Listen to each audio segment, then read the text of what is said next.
అందరికీ ప్రైజ్లాడండి. నేనైతే బైబిల్ చదవడం స్టార్ట్ చేసినండి. ఒక్క 5 అధ్యాయాలు చదవగానే విపరీతమైన నిద్రొస్తుంది. అసలు ఈ నిద్రను జయించడము ఎలా, ఎలా, ఎలా అని నేను కూర్చొని ఒక 5 నిమిషాలు ఆలోచన చేసినండి.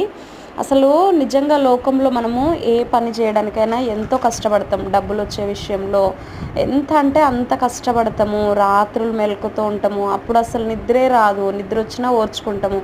చూడండి, బైబిల్ చదువుతుంటే నాకైతే విపరీతంగా నిద్ర వస్తుంది. ఈ నిద్రను అసలు బైబిల్లో ఎంత జ్ఞానం ఉంటుందంటే లోకంలో ఉన్న జ్ఞానం అంతా తెలుసుకోవచ్చండి. ఇంత జ్ఞానాన్ని సంపాదించడానికి అపవాదం అయితే చాలా అడ్డగిస్తుందండి.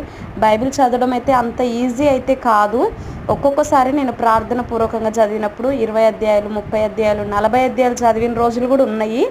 కాకపోతే ఇప్పుడు కేవలం ఒక 5 అధ్యాయాలు చదివి నేను ఇంత నిద్ర భారంతో ఉన్నా అంటే అసలు బైబిల్లో విపరీతమైన జ్ఞానం ఉంటుందండి.